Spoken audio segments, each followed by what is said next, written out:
বৃদ্ধ মানুষের কথা বলতে গিয়ে মনে পড়লো, আমরা মনে করি যে খালি ছোট বাচ্চারাই কোরআন শিখবে আর বড়রা শিখবে না। এটা কি ঠিক? এটা শুধু ভুলই নয়, বরং ইসলামের প্রথম অবস্থার সম্পূর্ণ বিপরীত। এটা কি বললাম বলেন তো? ইসলামের প্রথম অবস্থার সম্পূর্ণ বিপরীত মানে কি?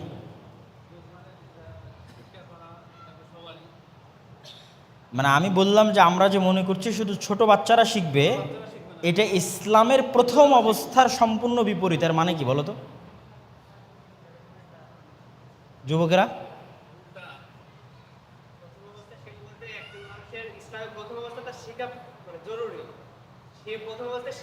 আমি আবারও বলছি যে আমরা মনে করি শুধু ছোট বাচ্চারা কোরআন শিখবে। আমি বলছি এই ধারণাটা ইসলামের প্রথম অবস্থার সম্পূর্ণ বিপরীত।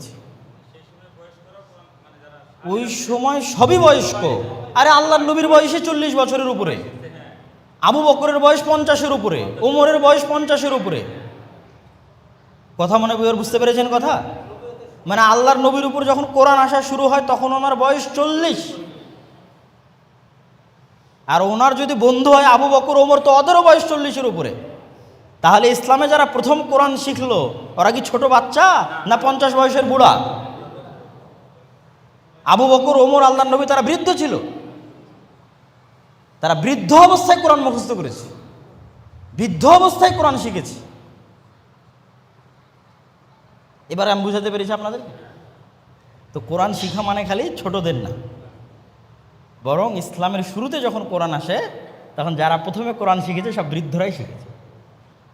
তাহলে আমাদের বয়স হয়ে গেছে মানে আমি কোরআন শিখবো না, এই জবাব দিয়ে পার পাবেন? আপনি কি আবু বকরের চাইতে বড় আল্লাহওয়ালা? আবু বকর যদি বৃদ্ধ বয়সে কোরআন শিখে আর কোরআন মুখস্থ করে, আর ওমর যদি কোরআন শিখে আর মুখস্থ করে, তো আপনাকে আমাকে শিখতে হবে না? হবে না? হবে না? হবে না? বলেন। হবে। সম্মানিত উপস্থিতি, সর্বশ্রেষ্ঠ দাওয়াতি কাজ কোরআন শিখা এবং শিখানো। খায়রুকুম মান তাআল্লামাল কোরআন ওয়া আল্লামাহ, সর্বোত্তম ব্যক্তি সে যে নিজে কোরআন শিখায় এবং অন্যকে শিখে এবং অন্যকে শিখায়। আল্লাহর নবী বলছেন, যেখানে কোথাও মানুষ একত্রিত হয়ে ইয়াতাদারাসুনা ফিল কিতাব, কোরআন পড়ে এবং পড়ায়, শিখে এবং শিখায়, নাযালাত আলাইহিমুস সাকিনাহ, আসমান থেকে ওখানে রহমত বর্ষিত হয়। ওয়া হাফফাতহুমুল মালায়েকা, ফেরেশতারা তাদেরকে ঘিরে ধরে, আর আল্লাহ তাদের কথা আসমানে স্মরণ করে। আল্লাহু আকবার। এবং ফেরেশতাদের মধ্যে একদল গ্রুপ এই কাজের জন্যই নিয়োজিত থাকে, এখনও আছে। সারা পৃথিবীতে এরা শুধু ঘুরে বেড়ায় আর দেখে কোথায় মানুষ কোরআন শিখছে আর শিখাচ্ছে, দুটো কোরআনের আলোচনা হচ্ছে, সেখানে গিয়ে ওরা বসে এবং আসমান থেকে ওখানে রহমত বর্ষণ হয়। রাসূলুল্লাহ সাল্লাল্লাহু আলাইহি ওয়াসাল্লাম বলছেন, ইকরাউল কোরআন ফাইন্নাল কোরআন ইয়াকুনু শাফিআন লাকুম ইয়াউমাল কিয়ামা, কোরআন পড়ো, কোরআন কিয়ামতের মাঠে তোমাদের জন্য আল্লাহর দরবারে শাফাত করবে। রাসূলুল্লাহ সাল্লাল্লাহু আলাইহি ওয়াসাল্লাম বলছেন, ইকরাউল কোরআন, তোমরা কোরআন পড়ো, জান্নাতে তোমাদেরকে বলা হবে ইকরা ওয়ারাত্তিল ওয়ারতাকি ফাইন্না আখিরা মানজিলাতিকা ফিল জান্নাহ, তুমি জান্নাতে তোমাকে বলা হবে এই কোরআনের পাঠক যে দুনিয়াতে কোরআন পড়তে, আজ জান্নাতে কোরআন পড়ো আর জান্নাতের উপরের দিকে উঠতে থাকো, জান্নাতের উঁচু আসন, উঁচু সম্মানের দিকে উঠতে থাকো, ওখানে গিয়ে তোমার সম্মান, আর ওখানে গিয়ে তোমার উঁচু আসন শেষ হবে যেখানে তোমার কোরআন পড়া শেষ হবে। আল্লাহু আকবার। আর জান্নাতীরা কিন্তু জান্নাতে যাওয়ার পর সবচেয়ে বেশি আফসোস করবে এটা নিয়ে যে আমরা যদি আরেকটু ইবাদত করতাম, আরেকটু বেশি ফ্যাসিলিটি পেতাম, আরেকটু বেশি সুযোগ সুবিধা পেতাম। বুঝতে পেরেছেন? যে আমরা যদি দুনিয়াতে আরেকটু কোরআন পড়তাম, আরেকটু আল্লাহর জিকির করতাম, আজকে আরেকটু বেশি সুযোগ সুবিধা পেতাম। দেখতে পাবে চোখের সামনে যে অন্যরা তার চেয়ে বেশি সুযোগ সুবিধা পাচ্ছে, ওই সুযোগ সুবিধা সে পাচ্ছে না। এরকম ক্যাটাগরি থাকবে জান্নাতে। এবং সর্বোচ্চ সুযোগ সুবিধা সম্পূর্ণ হচ্ছে জান্নাতুল ফিরদাউস আল আ'লা।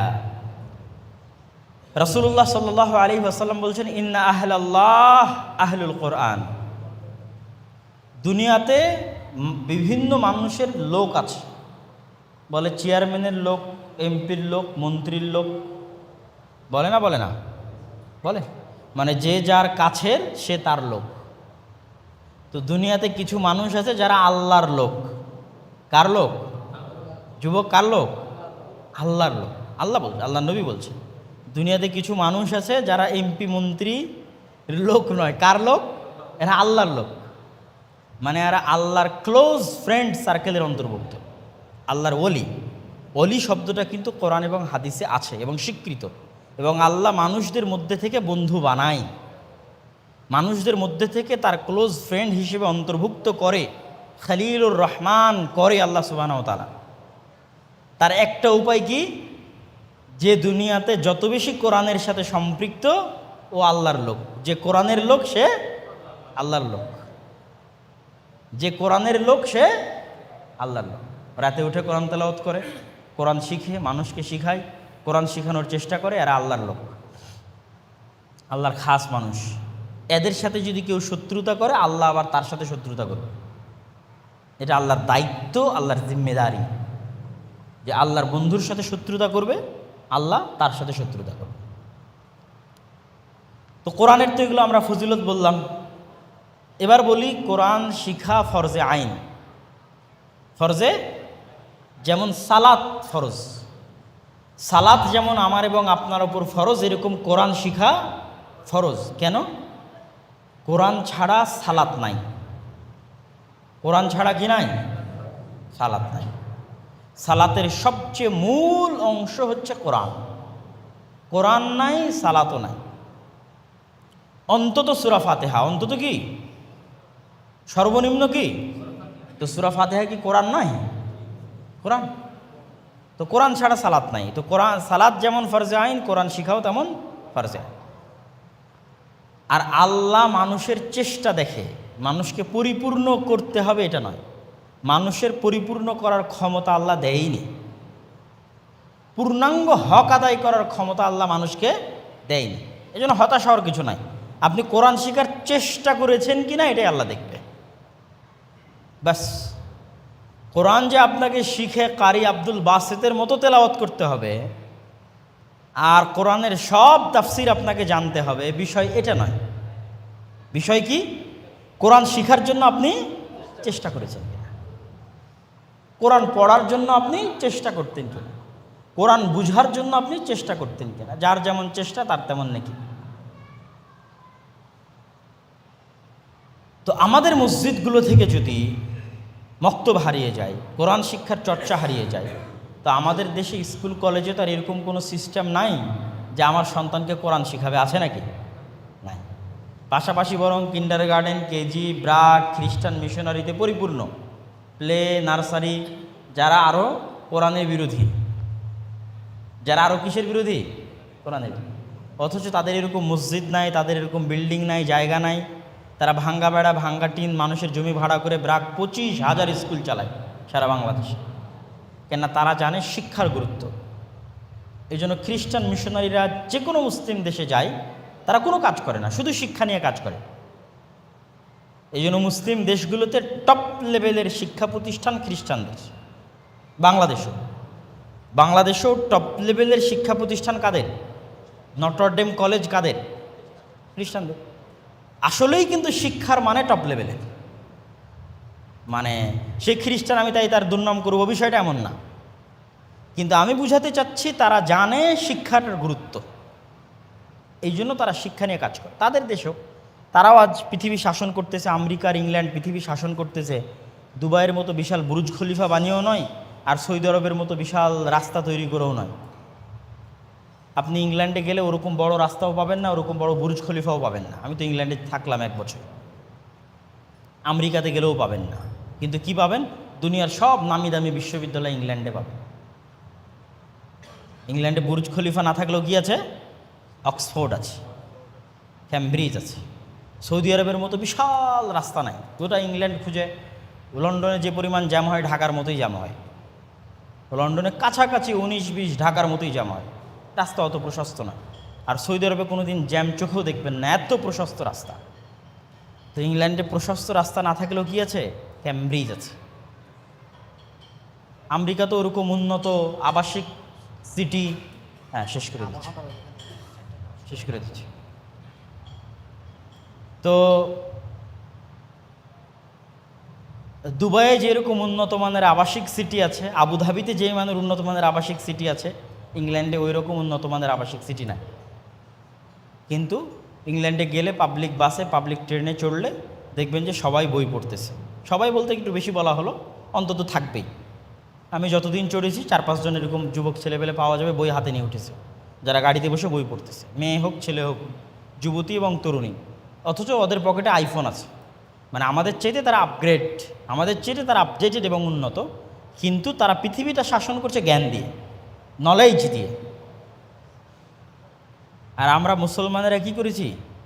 মসজিদে এসি ঠিকই লাগাইছি, মসজিদে টাইলস ঠিকই লাগিয়েছি, আর শিক্ষার ব্যবস্থা বন্ধ করে দিয়েছি। তাহলে এখন এগুলো সব শিক্ষা তারাই একদিন নিয়ে যাবে, তখন আর এই মসজিদে মুসল্লিও পাওয়া যাবে না, আর আমাদের উপর গজব এবং আজাব আসতেও দেরি হবে না। মায়ানমারের রোহিঙ্গাদের উপর যেমন গজব আজাব আসছে, ফিলিস্তিনের মুসলমানদের উপর যেমন আসছে, আমাদের উপরও আসবে যদি আমরা কোরআনকে অবহেলা করি। কোরআন আল্লাহর কিতাব, কোরআন আল্লাহর সৃষ্টি নয়, কোরআন আল্লাহর বাণী। আমরা সবাই আল্লাহর সৃষ্টি, মক্কা মদিনাও আল্লাহর সৃষ্টি, কাবাও আল্লাহর সৃষ্টি, মানুষের সৃষ্টি, কিন্তু কোরআন আল্লাহর সৃষ্টি নয়, কোরআন মানুষেরও সৃষ্টি নয়, কোরআন আল্লাহর বাণী।